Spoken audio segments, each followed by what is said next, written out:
It's 11:59 at Radio Free America, and this is Uncle Sam with music and the truth until dawn. Right now, I got a few words for some of our brothers and sisters in the occupied zone. The chair is against the wall. The chair is against the wall. John has a long mustache. John has a long mustache. It's 12 o'clock, Americans, another day closer to victory. And for all of you out there on or behind the lines, this is your song.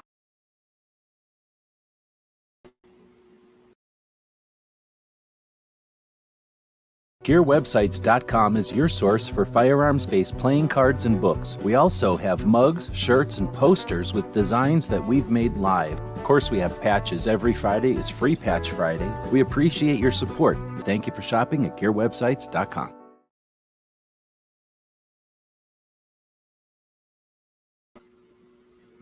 And welcome, everybody, to our Tuesday show, our 1,687th episode of our Daily Gun Show. Got the little co-host over here being licky. That's not a good sign. When he wakes up being licky, he usually wants to go do something outside. But hopefully he'll go back to bed. Today it's Tuesday, and we do the show in the afternoon, morning on Tuesdays.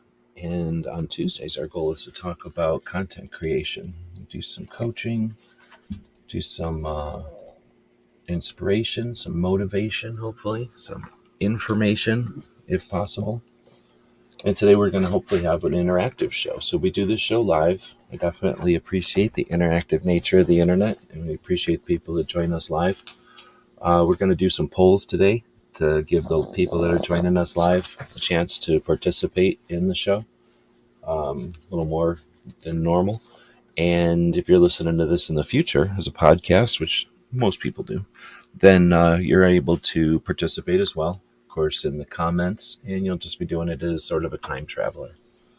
All right, so in order to facilitate the show today, I went ahead and put the show notes over into our Substack, which is essentially a blog. It's a blog system that people can subscribe to and get them in their emails, kind of like a newsletter if they want, or just go to the site and read them. It's just I like the formatting over here for these shows. Even though this is a podcast, we record this as a live YouTube video. So instead of having nothing on the screen or just the puppy, we have some content here. So we're taking a look at our Substack for this show called Leveling Up Your Content, Conquering the Trends in 2024.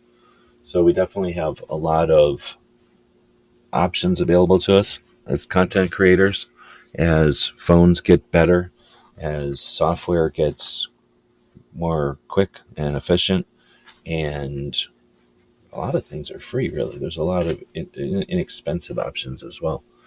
So let's dig in. And this is an effort to, again, like have conversations about this stuff, because with more people creating content, we're better off. But it's just also interesting, and there's not really a lot of rules out there, not a lot of guidelines. So nice to have people to chat with about these topics in real life and not just theoretically. And maybe even about your own projects, which can be different than the norm or whatever the typical discussions points are about. Snob is joining us. Welcome. Hopefully other people will join in. We pretty much know whose vote is whose now, but we'll wait on that to see if we get some more votes going on. But there is a poll going now. The first poll of the day, we have about 5 of them, I think, ready to go. The first one, though, will run for the first 10 or 15 minutes. Hopefully everybody jumps in here quickly from the alerts and participates. But the question is, what's your primary goal as a content creator in 2024? And so far we have a couple of votes, but the options are grow audience. Second one is increase engagement. The next one is generate more revenue. The last one is build a strong community. They overlap a bit. Some of them need to do things to do the others, but they all have their own focus. So feel free to vote. We have some other polls going on for some of the other talking points, and we'll change that poll out in a little bit. But feel free to also leave a comment on why you chose what you did. Maybe what you want to plan on doing if you have any questions, of course. And let's dig in. So shifting priorities. What are the biggest shifts in content creator goals compared to 2023. So suggestions are like revenue, audience growth, community building, the items in this first poll, for example. So there's some metrics beyond the vanity metrics, they call them, and those have to do with who you're reaching and how you're reaching them. Like, are you reaching them on the surface, or are you reaching them more deeply? It also has to do with your relationships with the industry. And if you're reaching, let's say, bolt action handgun hunters, people that are maybe climbing up crazy vertical situations where they don't want to carry a rifle, maybe hiking really long distances into a plains or something for antelope. I don't know why you'd shoot with a pistol, honestly, but they do make these bolt action pistols. So if you've got that audience and people are coming to you for that, then you don't need to have necessarily a lot of views. There's just not going to be a lot of views on that. You could come up with a whole bunch of fringe things, and that's the neat thing about being fringe, is there's a lot of them. So because there's a lot, they're not guaranteed, and they are just one aspect, I guess. But that is something that again, you can own that. Maybe it's people who are bus drivers and like to talk about 2A. Maybe it's truck drivers who want to do something at the truck stops or something. Some kind of an awareness campaign at truck stops or something, and you're the person that's got the focus on that. You don't have to have necessarily the largest viewership. So that's why people suggest that the vanity metrics aren't all that important. And honestly, when you're talking to people, depending on who you're talking to and why you're talking to them, most people that are in the know understand that the numbers that are on the surface sometimes what they really mean and what they don't mean always. But knowing your metrics is important, so it's easy to talk about these things. Understanding how to dig them out and record them and keep track, what to keep track of, how often to keep track of them. These are all things that I've seen people be discouraged by.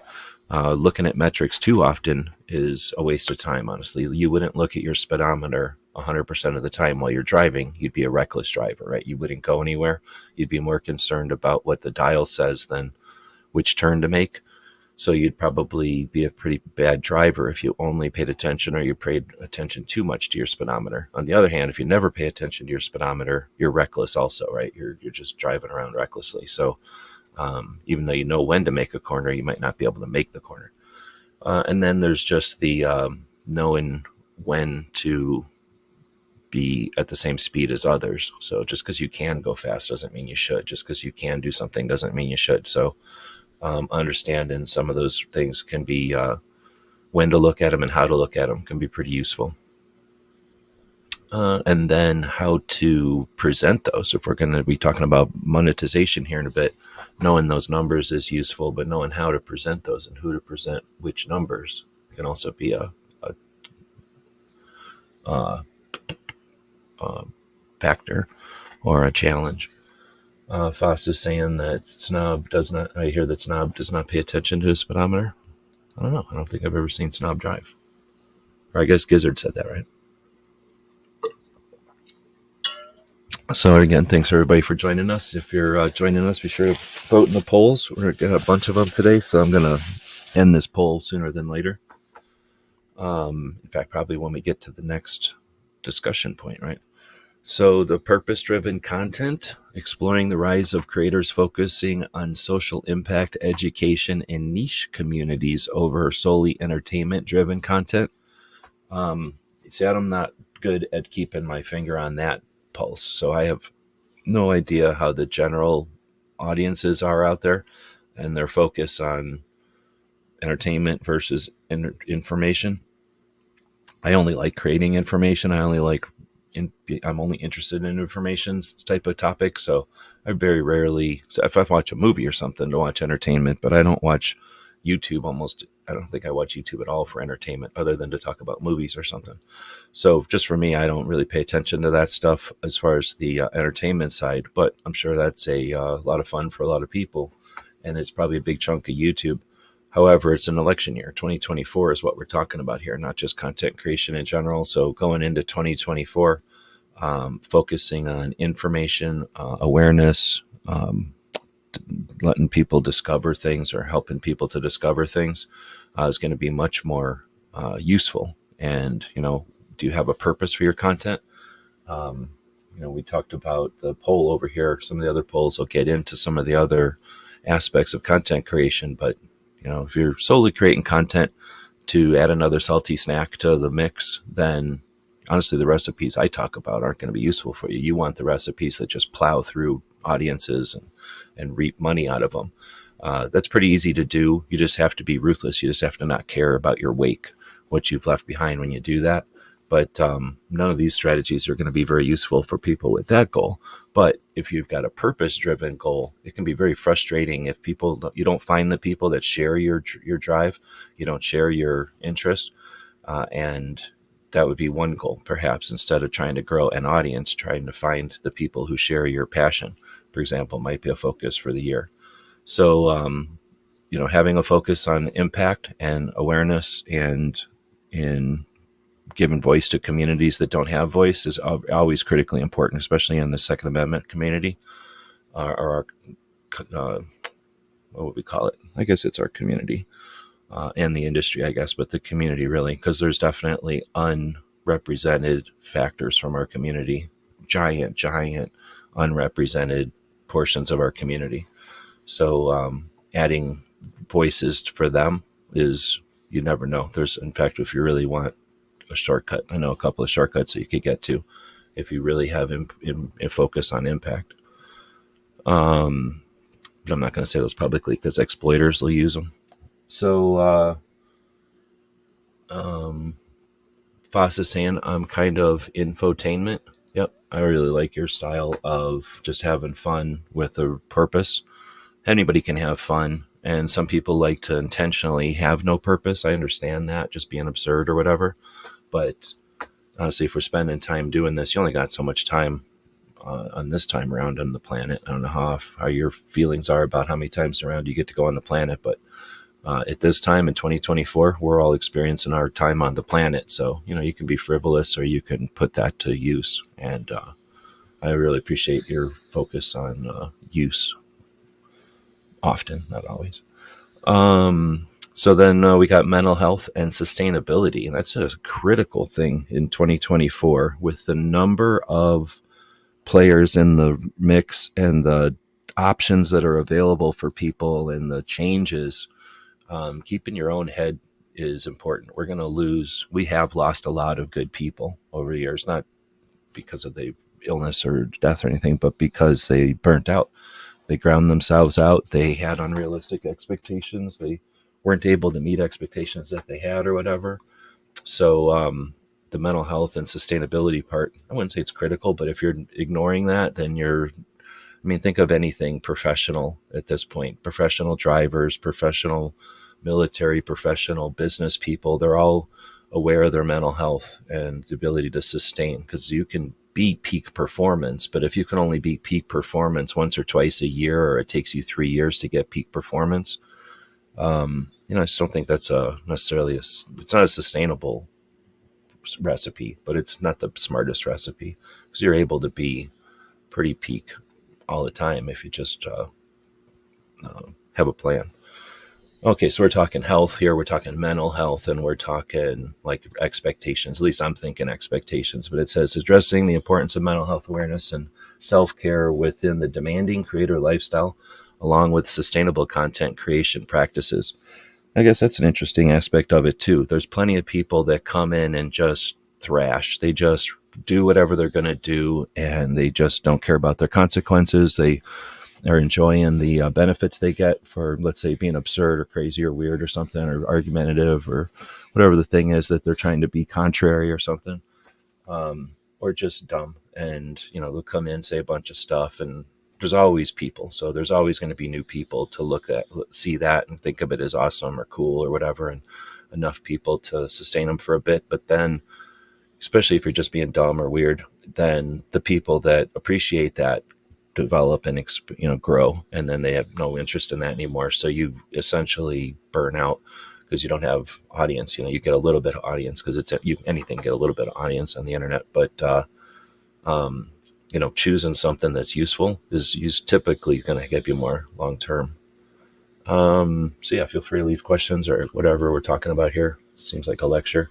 So we've got a bunch of votes for the poll. That was the first section here, shift in priorities, or the priorities are in flux, right? And as we go into 2024, now this thing isn't really bringing into the effect the election year, but if you're not adjusting your content creation for the election year, then what the hell? I mean, seriously, are you not paying attention? Like, this is a massively critical part of the United States every 4 years, which makes it an incredibly important part of the entire world. So do you want some international views? Guess who's going to be looking at the United States this year? Now, you don't have to exploit or pander, but you can certainly be aware and be useful. So, ignoring the election and trying to, not pay attention to that or intentionally not get near it, kind of would, I'd like to hear someone challenge that position, because there's a lot of potential here with this year, and there's a lot of need. We're going to get tons of people, like I've said a million times. You're going to see a ton of people you don't see very often. You see them about every 4 years when they know there's money. So every elected person who's going to be running a campaign is going to be desperate to have ads wherever they can. And if you've got any kind of audience that you can identify, or that the internet can identify, then you will have ads that you don't have normally. And there's people that understand that, and they're in business, and they go do other things that are lucrative. But when this time of year comes around and they know they can pander to gun people, guess who comes out of the woodwork, so to speak? And all of a sudden we'll see all their challenges to the blah blah blah, and their videos, they go viral or whatever. It's not, at this point, it's certainly not accidental. So anyway, we'll end the poll over here. Your primary goal as a content creator, looks like we've got only 2 responses. No one voted for growing an audience. No one voted for increasing engagement. The votes were split evenly between generate more revenue and build a strong community. So that's kind of interesting. I'm going to scroll down a little bit and grab the next poll. We've got a bunch of them today. So which platform are you most excited about this year will be the next poll. And it takes me a second to type this, so I'll say hey to people that are joining us. Feel free to say hey, otherwise I don't know you're joining us, but looks like Chief Fires is joining us. Welcome. Hopefully everything's going good for you on that end of the internet. Snob is out there, Gun Snob. Hopefully all is well. I'm assuming you're taking a break from work. There's a lot of people that do this still full-time, and then there's people that do this along with a full-time gig. And I don't know how often we pay attention to that, because it's been a long time since I wasn't doing this essentially full-time. But that's a whole nother set of circumstances that are challenges, I guess. All right, so the poll is, which platform are you most excited about this year? TikTok, YouTube, Instagrams, or another one that you have to specify in the comments. But in addition to Snob, we got Foss out there. Welcome. And then Ozzy saying, hey, welcome from Illinois. Illinois. So we'll scroll back up here and take a look at the platform power plays. As being a person with an open mind and an interest in the internet, and not just figuring something out and squatting on it, I'm constantly paying attention to the other platforms. And when I listen to people who are making money out there, there's money on platforms right now. So there are ways to create income from platforms out there. And, YouTube's one of them, but we're only on one of them here. Whatever podcast platform you're listening to, this is one of them. There's lots of them out there. And it's pretty simple to divide attention amongst multiple platforms for sure. Let's see. So as we get some votes coming in, so far 100% for YouTube. But let's see. So we got niche platform focus, deep diving into specific platforms like Twitch or Patreon or Substack, exploring their advantages and potential for different content types. So it's interesting that it took Patreon and Substack. Excuse me. Those are two that I like a lot. Twitch, I don't like it because the videos disappear. So I've been playing with Rumble, and considering the amount of hassle I had to set up today's show on what is this called? StreamYard, which costs $25 a month. You don't get an option with StreamYard. It's like $25 a month, $0 a month, $25 a month, or even more, like $100 a month or something. So it was actually a pain in the ass to get today's show to launch. And I don't know if it's a server glitch on YouTube side, which I doubt, or on StreamYard side, which I suspect. But I didn't even get the actual description of the video in today. And, there's a lot of reasons why that could be. But at the same time, it's free to use to stream on Rumble. And you get a lot of the features. Mainly the biggest feature I like is this one. Being able to bring people's stuff up over onto the screen.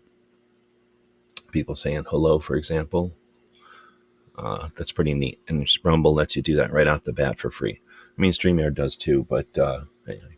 So it's interesting that they picked Patreon and Substack. I really do like both of these. We're looking at Substack right now. There's a scroll at the bottom of the screen right now. If you look right there, it says, our Patreons make it possible for us to spend time on projects like these. Thank you. And then it has the link there, patreon.com/gunwebsites. I could definitely not be doing this and be doing things that make me more money. So I'm not doing this for the money at all. This is because I feel that there's a lot of potential in individual voices to change the Overton window, essentially, to change the perception of firearms, to normalize them. They have become less than normal when we all understand that they had been a very normal part of our society. So that doesn't get reversed by a giant political figure telling everybody. It doesn't get reversed by a couple of major media players having the interest in making that happen, which they don't, by the way.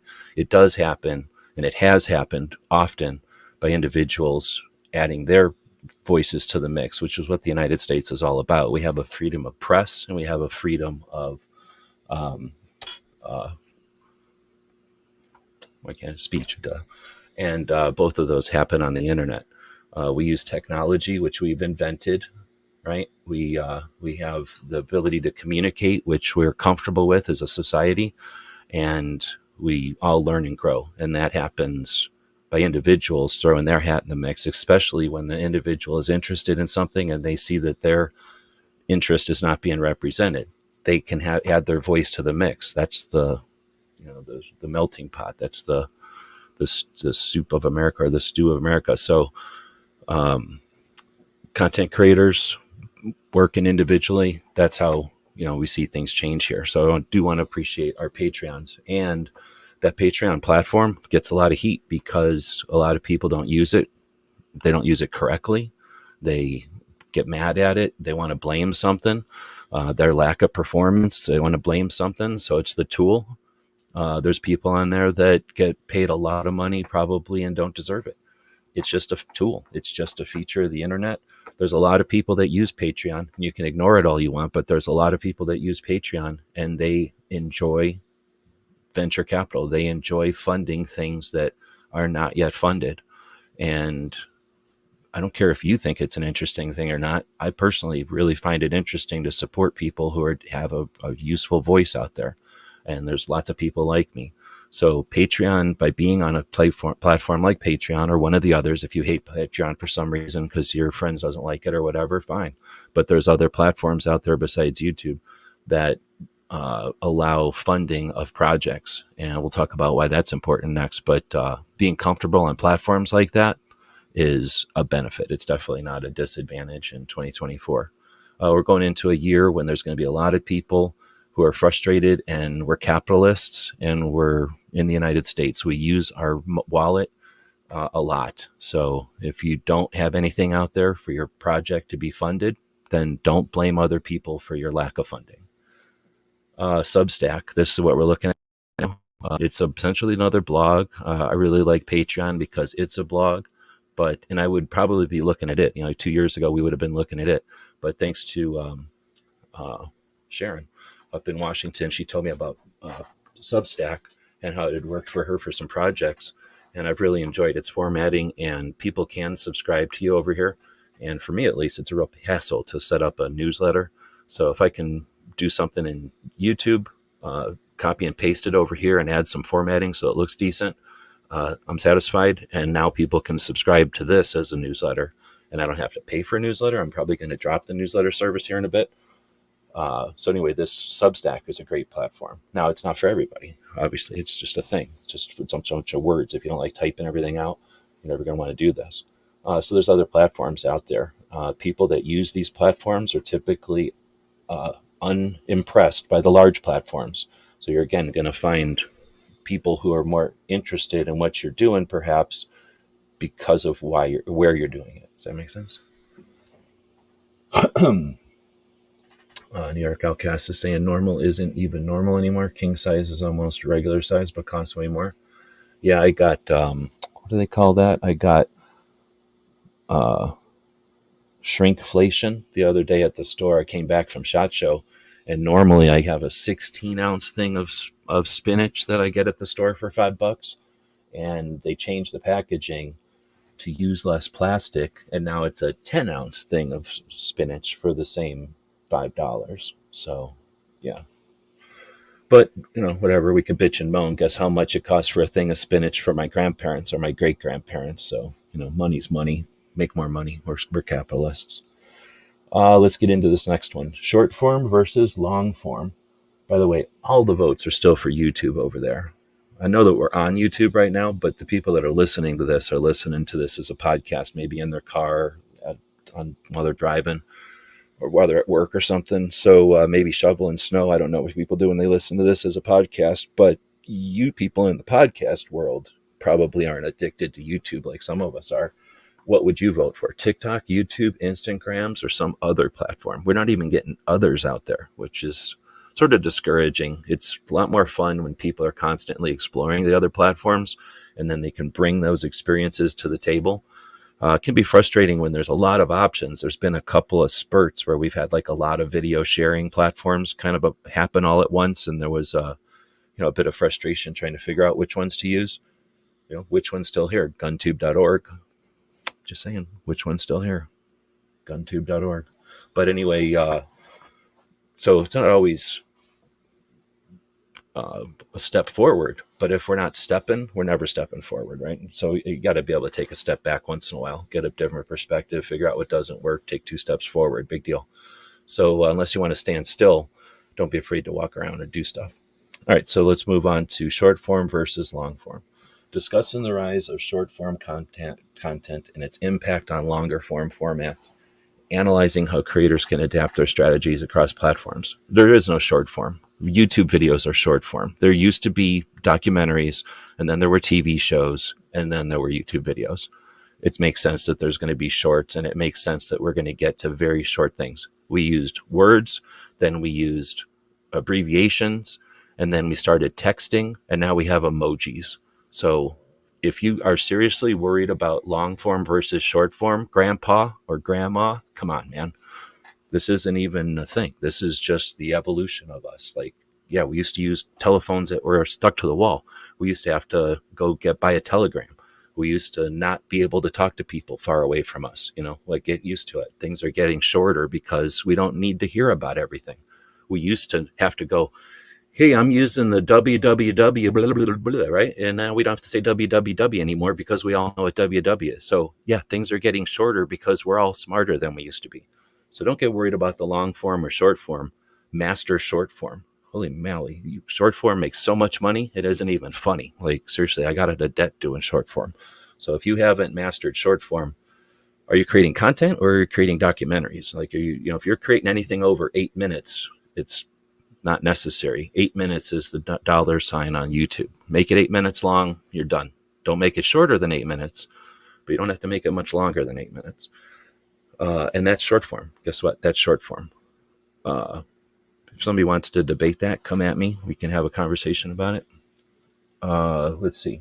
Still, lots more votes coming in as people are joining us. Michael Dunn is out there. Welcome. And DJ's joining us. Hopefully, I haven't talked to DJ since he's been back. Hopefully everything went well. He left at least 2 things in the room that I found. At least 2 things in the room. But we're still got 100% votes for YouTube over there. How do y'all explain yourselves on that? 2024. Nobody's more ambitious than hanging out on YouTube. All right. Next up is live streaming power. Get ready for this one. Exploring the growing popularity of live streaming platforms and how creators can leverage them for deeper engagement and monetization. I mean, it's going to be hard for anybody to tell me that live streaming isn't the only thing to do because it's real. Everything else is fake. Every single thing that you see that's produced is fake. Somebody sat around figuring out which scenes to use, how to set those scenes up. It's all fake. So if you want to be presented presentations, go ahead and watch all the created shit you want. I find it all boring and very, very boring. Pretty much only watch live, and I only appreciate live and podcasts that are live. Somebody else can have different opinions for sure, but pretty sure that's the way things are going. Presented, formulated, whatever, produced shit is kind of still necessary, but everyone knows that has some sort of something behind it, some sort of opinion. So they're trying, they're picking facts and giving them to you. It's all presented to you. Live stream, you either figure out people or you don't. They're either able to do live stream or they don't. I know that's a frustrating thing for people that have a glitch on live stream, but seriously, unless you live in a house where you don't even talk to people, you can live stream, because live stream is just regularly talking to people. Just get rid of the whole idea that we're talking to a lot of people potentially, and you're just having conversations with people. Oh, I'm not talking about the food. Let's see. Monetization magic. All right, so I guess we'll end the poll, even though we still have more votes coming in, and they're all YouTube.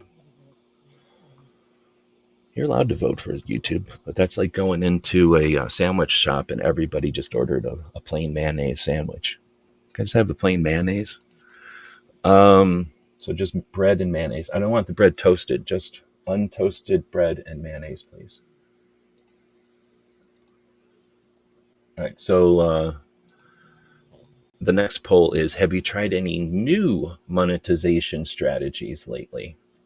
Now we're going to talk about making money on the internet. So a lot of the communists and people that think that only the independently wealthy should be online making money can check out. But in reality, everybody's either doing this out of their hobby budget, or they're attempting to do a side hustle. Guess what? That's valid in the United States. Grandmas used to side hustle with Avon and stuff. So, it looks like I'm sticking. I have to get rid of a bunch of characters out of this one.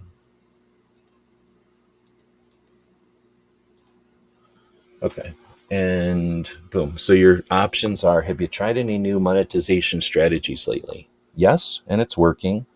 Yes, I'm still figuring it out. No, I'm sticking with the traditional methods. That one I had to edit severely, so it says something else. And then D is the last one. I'm unsure where to start. Okay, so we'll jump up here, and that's the next. Oh, did I put monetization in here twice? That's what happened. So I guess we're going to go to monetization next, even though I thought I was going to do community next. Is there a community one? I'll just leave that one up there for a bit, but we're going to talk about community next, and then we'll talk the monetization one. So they put it in a different order because I asked a couple of different robots to help me with this one, and they put them in different orders. So I changed the order around a little bit. So to me, collaboration and community is probably next in priority after, just shifting your priorities and realizing in 2024, if you're doing the same things as you did in 2023, you're repeating history, and old history isn't interesting to people who are looking forward to the future. So hopefully people are looking forward to 2025, honestly. But, we could have another discussion about long-term strategy. But we talked about, just the fact that this is a time, this is a perfect opportunity to set yourself up for new goals or bigger goals next year. and why. And then we talked about some of the things that might be next, seem to be next, meaning more and more platforms all the time, the shorter and shorter content, and then going live, and being able to do live stuff. All right, so I'm going to move past monetization, which I accidentally put in here twice, and we'll go down to this collaboration and community. So how can creators leverage collaborations and build engaged communities for lasting impact? And that's what we're really talking about here. We got to make money. If your only goal is to make money, then, whatever, that's fine. But if we're trying to make money so that we can keep a project going, so that we can shed light on, XYZ, let's talk about that. So collaborations, showcasing successful collaborations between creators, analyzing different collaboration styles and their benefits. Essentially, that's all we've got, right? Is reaching out to others and sharing and having conversations and stuff. So super critical. It's probably could be debatable if it's the most important thing, but it is possible to do things on your own. You just have to be pretty good, right? You have to really do it a different way, where you do something so stunning that other people are going to keep pointing to you, even though you never acknowledge them. But in reality, it's a lot more useful to meet up with other people and see what they've got going on and share than it is to just assume you're going to do something so super amazing that other people are just going to flock to you and yell to other people about you. Again, if that's your goal, then you really got to do some weird ass shit, and you're probably not being useful in the long run, unless there's an instance of that I'm not aware of. So the collaborations is a big one.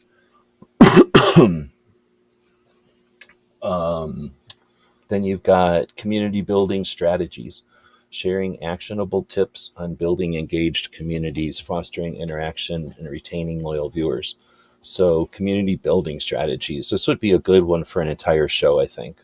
I think there's a lot of potential there. So you've got we're talking about how you can build and have more impact. Well, you can do that alone, or you can do that with others, right? I've never been able to do anything by myself. I've always had other people helping me, and to do big stuff, we've had lots of people helping. I'd have to go look real quick. Oh, maybe I can look real quick, actually, if I reach my arm out and grab this little booklet. I think in this booklet, we talk about the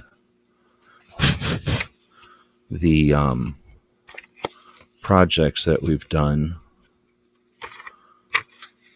So we did a patch batch in 2019 with 262 people that raised almost $13,000 for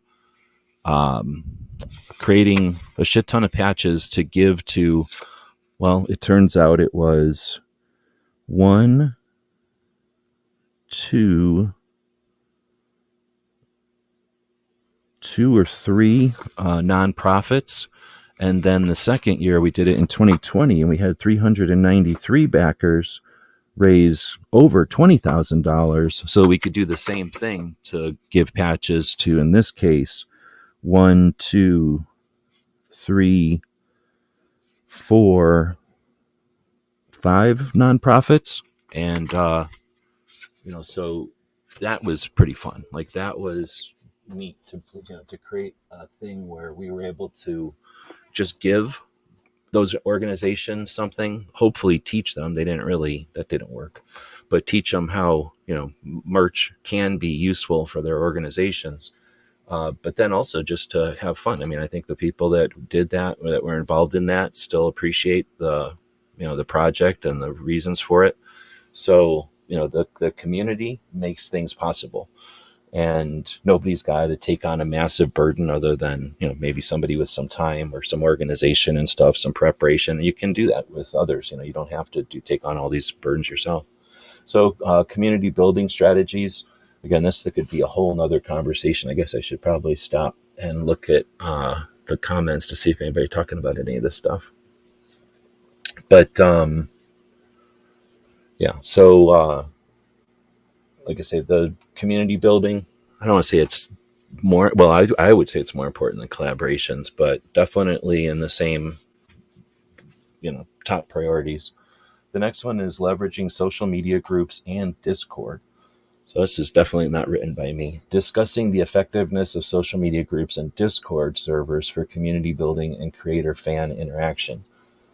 So for what we're talking about here, creating impact and doing something, I don't think of people as fans. I think of them as either viewers or supporters, but they're participants really. So fan is more of the entertainment type of thing. And again, you have to cater to, you have to fluff people up constantly if you're trying to get fans. You can never say anything bad about nothing. You can never be honest. You always, everything anybody does is always amazing. Everything they buy is perfect. So, getting fans is easy. You just have to lie all the time. But, having people who interact with stuff, the social media groups, and let's just say servers. So Discord is one, but it's a pretty, I don't like it. I don't use it. And Facebook would be another, group, I guess you could say. But there's definitely ones that I enjoy more. One being called, what's it called? Gilded, which is essentially the same setup as Discord, only they don't put it on your computer like spyware, where it opens things up and looks around and installs more. And the people on Gilded, my experience, they're regular people like Foss and Gizzard, and I guess that's the only two. I think DJ's on our Gilded, but it's just regular people over on Gilded. Oh, hey, Patriots out there, just seen that. So I'm not going to go with the Discord part. I personally find Discord to be pretty unruly, I guess is a nice way to say it. Usually pretty lame. It's just a bunch of people getting angry and upset with each other. It's like Twitter. It's there, but pretty angry. All right, so now we'll get into monetization. So I think New York was saying, you don't have a category for me, not interested in making money from YouTube. I'll take it if people want to throw it at me, but it doesn't seem worth the effort. Well, it depends on your, like I say, on your goals or your ambition with the projects or whatever. Let's see if there's anything else. Okay, so you guys just chat amongst yourselves. So let's get into the monetization part. Again, you don't have to make money on YouTube. We're all capitalists, though. So there's definitely some people out there that have a problem with people making money on YouTube or making money at all. And that's usually aiming that at, because there's quite a few of them. So brand partnerships and sponsorships, demystifying brand partnerships, sponsorships, offering concrete tips on securing deals and negotiating contracts. So again, everybody's going to be doing things at different levels, and you're going to have different strategies and goals for this. But probably a whole show on this, or multiple shows. I think there's too much here than to just say other general things. Essentially, if someone is trying to sponsor their whole podcast, let's say, with one brand deal or one sponsor, that's a different type of project than having, 13 sponsors. And that's a totally different thing than having Patreon sponsors. And that's a totally different thing than some kind of a merge or combination of that. And when we talk about the collaboration part, that can be a thing too, where a sponsorship or a partnership with a brand can include efforting to grow their numbers on platforms or something. So there's definitely a lot of stuff you can do there, but it's by no means the only thing out there. And it's by no means a necessary element. There's certainly things that, if you're reviewing, some product, coffee mugs or something, you're going to get maybe coffee companies that are going to dig that. But if you review coffee mugs and you get brand A coffee mug to sponsor your show, you're never going to get brand B to be on your show or care, probably, right? It's going to be tougher. So you might be able to get a coffee sponsor if you're going to be talking about mugs. If you're going to be talking about coffees, maybe have a coffee mug sponsor. So there's ways to deal with sponsorships and partnerships and things that don't set you up for failure or don't kind of block you into a corner.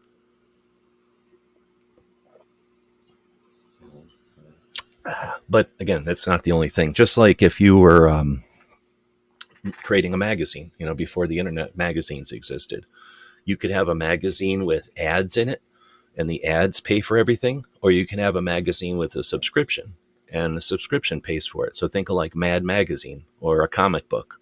I guess there's some ads in those, but they're definitely not all advertising. That was probably a way to supplement or to add some extra features to the product. But you think of something like a Popular Science or something magazine. Those had half the magazine was ads, and as you're thumbing through the articles, there's ads in there. So there's different ways to create a project or to go about this type of thing. But there's definitely the subscriber base. So think of like a Mad Magazine. There's no ads in there really. They're just they charge $20 a year for a subscription. They got enough subscribers, and boom, they can make the magazine every month. And that works well when you don't have a set bunch of fees. Like if you're not creating a magazine, if you're creating content, typically you get to choose how much money you're going to be spending on it. So a subscription model works really well to allow you to supplement and then grow as your subscription or your memberships grow. But in addition to that, you've got merch. You've got just selling stuff. You're allowed to buy stuff and sell stuff. Guess what? That's called capitalism. You're allowed to find sources of things. Let's say you went to SHOT Show and you found a place that sells, I don't know, chocolate covered something. And you wanted to buy that at wholesale and then sell it on your website, or sell it as, I don't know, some kind of project. We're going to sell 30 of these, and once they're sold, this is going to happen. I want to make patches. I want to make stickers or something. I want to make, something with our logo on it, and that's expensive. It can be $500. So we're going to buy $200 worth of this product. That's going to get us $700 worth of income. So then we can pay off the product and buy the $500 worth of things. And now everybody who bought one of the products can get a thing for free because they paid for it, or help pay for the whole thing, or maybe they get a discount. So there's lots of ways to be creative with your merch. Now you can do your logos. We talk to people all the time who do their logos, and your mom likes your logo, and you probably like your logo, and your kids might like your logo. You might be on a logo thing and put it on your dog, but everybody else in the world wants to wear a t-shirt, or a hat or something. So you could also come up with merch that's funny or cool, or has a vibe or something, or something. So you're allowed to do merch that isn't just your logo. A lot of people tend to think, oh, merch, who wants to buy my logo? Yeah, I agree with you. Nobody wants to buy your logo, but people want to buy cool shit. So you're allowed to make cool shit and sell it and use that to fund your projects. In fact, if you think about it, that's happening all the time. There's other ways to do this as well. You could have a channel where you're like, hey, you know what? Having a fountain in your toilet is the best way to go. So follow my bidet of the day. And, every day I'm going to tell you about a new bidet deal over at, one of the largest shopping platforms on the planet or something. And something as simple as that might get you out of debt. You never know. So there's tons of ways to make money creating stuff, especially if you have the skill set as a content creator. Let's not forget that you are not required to put everything under one label. You probably have the ability to have more than one channel on whatever platforms we're talking about here. So if you're trying to monetize your shit, think about doing more than one thing. You don't have to monetize your friends in order to have time for your friends. You don't have to monetize your passion in order to have time for your passion. You can monetize 2 hours of your day and spend 8 hours of your day on your passion, or whatever time you got available. If you got 6 hours available, monetize an hour of that to pay for the 5 hours. There's lots of ways to deal with this. So we're about to move on to future forecasting. We're doing pretty good. We might actually make this an hour show. But we have actual diversity in results. What? So let's take a look at the results over here. Have you tried new monetizations lately? We've got yes, and it's working at 17%. Yes, but I'm still figuring out at 50%. No, sticking with traditional methods at 17%, and unsure where to start at 17%.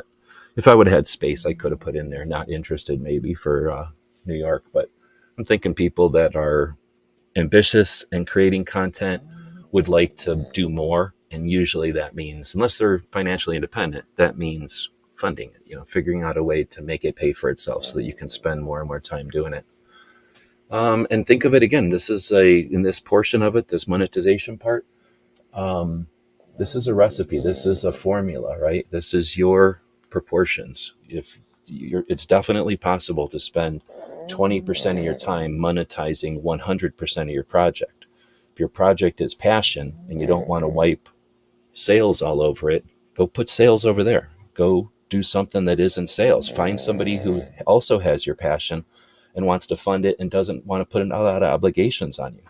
I definitely know people that are sponsored by people who didn't require them to brand, all over the place. Hey, this was sponsored by so-and-so. So there are people out there as capitalists who do understand that things aren't free, and that a lot of times it can be a couple of $100 a month and a project can keep going, where, without that couple of hundred, the project has to be put to the side so that other things can happen, in life. So people understand that. And if you just are silent about it, guess what happens? Nothing. But if you let people know, hey, here's what I'm trying to do and here's how I'd like to get there, you'll find people that are interested in helping you out often. All right, so I guess we have another poll here. Would you prefer to see more content about? I guess it's a weird way to phrase it.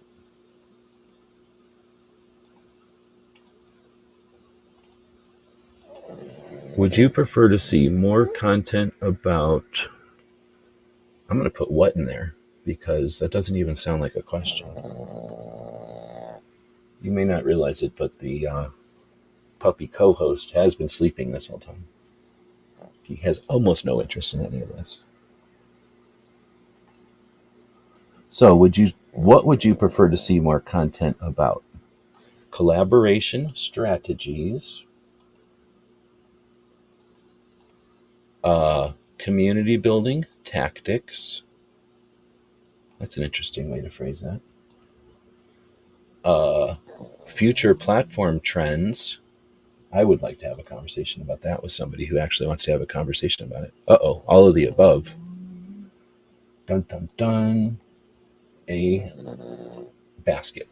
All right, so feel free to participate in this last poll of the day. Thanks to everybody who's been participating in them. Like say, live is real. So I appreciate the people that join us live and are part of this. For the people that are listening to the podcast in the future, and for some reason you can't just clear out your schedule every Tuesday morning for the show, they probably appreciate the fact that y'all are participating and making it interesting. Let's see. So I'm going to do a couple of things here real quick. I'm going to go see if Cape Gunworks has a show scheduled or not yet, because I started doing this show on Tuesday mornings instead of in the middle of the night, because I'd rather do shows in the middle of the night, because I'm a night person. I appreciate the people that do everything in the middle of the night that everybody takes for granted. So I prefer to do my shows in the middle of the night, but I started doing this one in the morning so that we could be the opening act for Cape Gunworks when they do their 2A Tuesday segment with Grace Curley, but they have not yet posted that. Whenever it happens, I'll attempt to find the link and jam it into this thing so that everyone gets recommended to go over there. And more importantly, as importantly, the YouTube logarithm sees that our giant channel is linking to their channel to hopefully give them a little assistance. All this kind of stuff is what we have Gun Channels, or what Gun Channels has evolved into. Gun Channels used to be a giant community with 1 million views a month, and when that all went away in 2020, I kind of put it back together as a place for people who have similar interests can collaborate and work together. So if you're interested in that, check out Gun Channels and chat with us. But any kind of specific coaching, or if you'd like to have a chat about your specific situation, a lot of this is generalities. A lot of this hopefully is designed to inspire or motivate, but it's fairly general. So if you want to have specific questions, I'm more than happy to help out. If I can, you can definitely pay me for that if you want to. So future forecasting, we'll take a look at predicting the next big trends and opportunities that content creators need to know. All right, so we've got emerging technology and trends. We've got the impact of tech like AI, virtual reality and the metaverse on content creation and audience engagement. Nobody ever talks about the metaverse anymore after AI came around. But essentially, the metaverse is a VR. It's there's enhanced reality at this point. Is that what AR is? So we've got AI, which is robot brains that are doing really interesting things all over the place. We've got augmented reality. That's probably what AR is, huh? Where you wear a mask that lets you assign digital uh, stuff to stuff in reality, and it anchors it to reality. And that's definitely where we're going. I mean, that's definitely just the beginning of that. Then we've got virtual reality, where you go into a world that doesn't exist, but you can do a lot of the augmented reality stuff in there. And then we got the metaverse. And again, I think that's misunderstood, but that is coming. Like, that is a thing. Here's the easiest way to describe it. Where can you go in reality right now and not be filmed? Think about that for a second. Where do you live? Can you walk outside and not be filmed? Can you walk outside your front door and not be filmed? How many Ring cameras are in your neighborhood? How far down the street can you walk before a Ring camera sees you? How many of those Ring cameras are connected to the same? Oh, wait, they're all connected to the same server. That's just the Ring cameras. Do you understand what 5G is? If you have a 5G phone, how many entities know exactly where you are on planet Earth right now? So understanding the way technology is going, you know that on planet Earth, there's nowhere you can hide. You're going to be able to go somewhere privately, but everyone on the planet knows where you are. And if you go somewhere privately and someone else goes somewhere privately, guess who knows where those two private people are together? So what metaverse creates potentially is a way to go into that, what's that thing called on the holodeck? They know you're in the holodeck. They know you're sitting there on virtual reality. They know you're in the metaverse. But now you've created essentially a skip between where you are and what you're doing, and that's going to be super important in the future. You might ignore it right now, but everybody ignored the internet when it was coming out too. This isn't sitting still. We're not done. This isn't the peak of technology. It's still developing in ways we can't imagine. So being aware of this, again, it's 2024. Like, they're already talking about things that are crazy. We have cars that drive each other or drive themselves. We all know that, right? We have Uber instead of taxi cabs. We have people that don't even know what a taxi cab is. So don't think about how kids answer a phone. Let's talk about everything is changing. So when you're creating content and stuff, and you're going to sit back and lean into whatever you did last year, which is probably a version of what you did the year before, not only you're in competition with everybody who isn't sitting there, but you're in competition with everybody who jumps in today. And with the awareness of what's going on today, starts their projects today. You got to be aware of this stuff. Or if you just, I don't know, I guess you don't have to, but if you're interested in being aware of this stuff and interested in talking about this stuff, we can definitely have more conversations about it. That being said, the stuff exists. Who cares, right? Well, audiences care. Do you think that they're going to sit around and watch, I don't know, whatever I was doing online 10 years ago, when I can go do images on AI of the puppy jumping out of an airplane or the puppy fighting dinosaurs? Like, I can do all kinds of stuff now with AI that I could never do years ago. And audiences aren't going to wait around for somebody who just doesn't like AI to listen to their opinion about something. It's possible you'll find a couple of people, but the audiences are going to go where it's interesting. They're going to go where it's cool or what's new. And if you're not attempting to be aware, at least, if not utilize some of that stuff, then you're only going to get so much audience as leftover, right? Let's see, discussing the future of the creator economy, potential regulatory changes, and its impact on content creators. Oh, shit. It's an interesting aspect, and there's no way that people can continue to make millions of dollars by fucking off online and not have massive consequences in taxes and regulation. So there are definitely people making millions of dollars. You know of them. You probably watch them. Like, I know that they exist, but I don't watch them.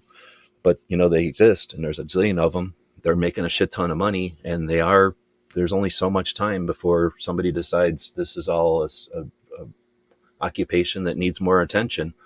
And, at that time it's going to be different again. So I don't think there's a imminent end to that, but I'm sure that that's something to be aware of. Let's see. Weston is saying AR is augmented reality, overlays the real world, overlays on the real world. Yeah, that's exactly what I was thinking about. That's that new Apple thing, essentially. Let's see. You can use an app to make your 5G phone run on 4G for free, and it actually works. Well, that's cool. 5G is 5G. It's different than 4G.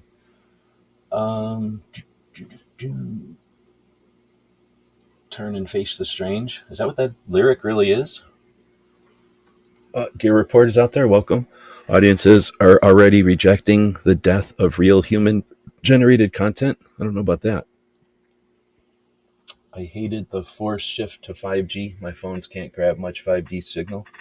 Yeah, I get if I look at my signal, I was playing with my signals the other day, trying to hook up to some equipment, and I think if I did a speed test on the phone inside the house and outside the house, my 5G is insane fast outside the house and very slow inside the house, probably because I have a lot of stupid things in my house that are made out of metal. But yeah, 5G is different for sure. It's not going anywhere. Okay, so what would you prefer to see more content about is the poll. And again, we have some diversity, but as I suspected, whenever there's a basket like that for all of the above, that's usually what wins, right? So collection or collaboration strategies, more content about collaboration, 17%. Community building tactics, 33%. Nobody cares about future platform trends. Is it blatantly apparent how old-fashioned everybody listening to this show live is? I hope the people that are listening to this podcast, which vastly outnumber the people that watch it live, are going to just shout out in the comments wherever you listen to the podcast at, or come back over here to YouTube and shout it in the comments. But come on, seriously, everybody's that happy with YouTube? I mean, I wish YouTube was evolving. YouTube used to evolve. What's the last thing they did? Shorts? What's the community tab? The community tab has the most potential of anything on YouTube, and it hasn't changed in forever. They gave us a poll or something. They gave us image polls. It was kind of neat, right? But come on, we've got a lot of potential out there. So I guess I'll end that one. Oh, so all of the above was 50%, of course, which, like I say, kind of makes sense. Let's see. Because they're just saying 5G UW underwater is even better if you can get it. I never had underwater 5G. Let's see. What's the point in trying to guess what YouTube will do or what will replace YouTube? I've been doing that for quite a while, and I find interest in it. I don't know if there's a point other than the thought what's the word? The mind game of it or whatever. Well, it's hard to know what you're going to do today when the world's walking right past you, but you're allowed to do that, I guess. Gear Report is saying, I'll focus on what I can do today. So the only way I know what to do today is when I know what's coming. You can, if you're driving, you don't care about where you are. You care about what's next, right? So if you're not looking out the windshield at what's next, you're in a car, but you're not driving. You're not going anywhere. If you're more worried about, how the car's doing and the car's in good shape, you're parked.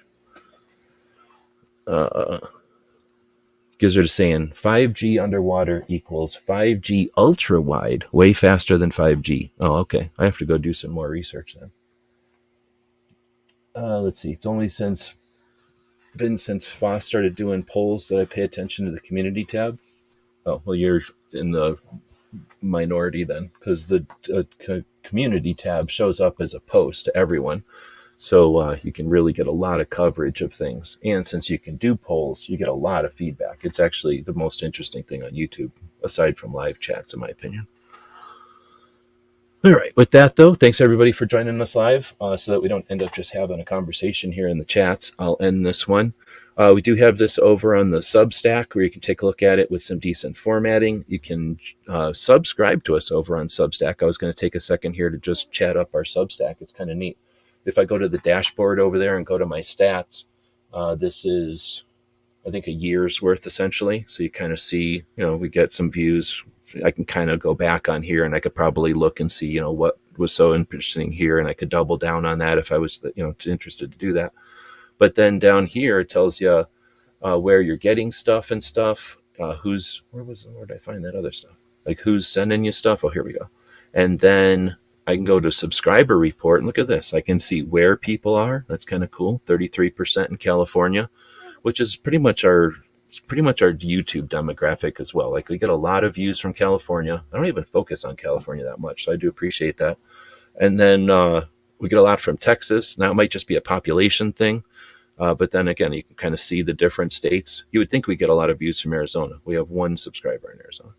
But then I can also see which audiences sent us people. So how do I see that? If I go to reader sharing, maybe? Nope, that's probably not the way I want to do it. Sorry about that. But over here, you can see that these different podcasts or different blog posts, I guess, different blogs that I follow on Substack. I don't follow them all, I guess, because I only follow a couple of these. But Casual and Tactical, 29% of our readers overlap. It's kind of neat. Open Source Defense, I definitely read them, 22%. So I thought that was kind of neat. You can kind of get a lot of interesting stats over here. So that's another reason I like Substack. So if you're interested in getting more reach, but then also getting something useful, you can post things like this is essentially what we posted here was essentially the video description from this video. Like I say, I can format it a little nicer so that it's usable for human eyes to read a little easier. But, it just took me 5 or 6 minutes to do that after typing it all up. And boom, now it's a post over there. And like I say, now you have some analytics with it. It also is neat because if you care about website stuff, which maybe we'll get into that. The stuff today didn't include website stuff, but anybody ever wants to talk about website stuff, we could definitely talk about that. But when you start talking about backlinks and how weighted links are, like Substack is the shit. So I really like Substack. Weston is saying Substack is pretty cool. I follow several folks over there. Yeah, I'm doing the same. And then it's neat because I think you just have to say email me. You'll just get an email when somebody posts something. So it's pretty cool. Ferris Bueller quote, life moves pretty fast. If you don't stop and look around once in a while, you might miss it. Yeah. I understand Ferris Bueller, but I didn't watch Ferris Bueller for Ferris Bueller, if you know what I'm saying. Let's see. A lot of creators are using their community tabs because they're just saying a lot of creators are using their community tab to interact with their viewers. If you're not checking that, you're missing out for sure. There's a lot of people making money on that community tab. So if you're looking at funding or monetizing, that community tab is pretty powerful too. Let's see.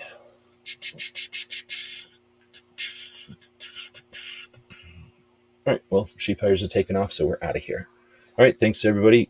Check out She Fires on Sunday. Check out Brooke Cheney on Saturday. There will be an overnight this weekend on Saturday night, but there's also a show tomorrow night from Foss. That'll be fun. The Wednesday Mouse Party. I'm going to attempt to do a game show right before the Mouse Party. So if that's possible, I'll try adding that this week to the rotation.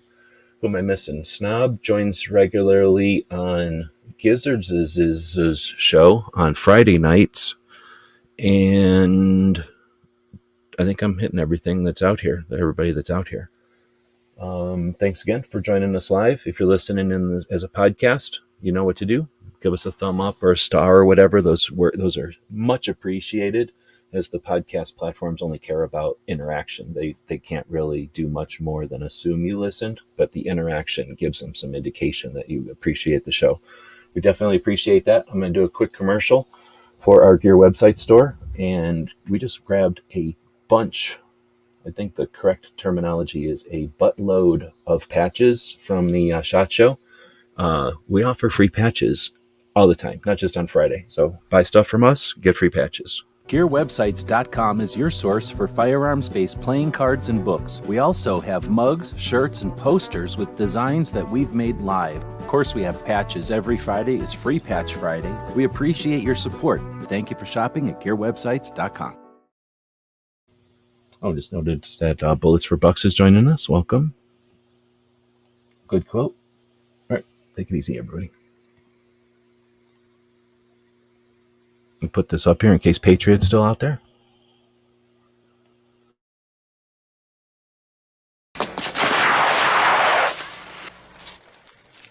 Shit.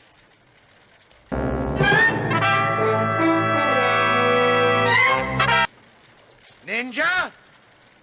Ninja! Ninja!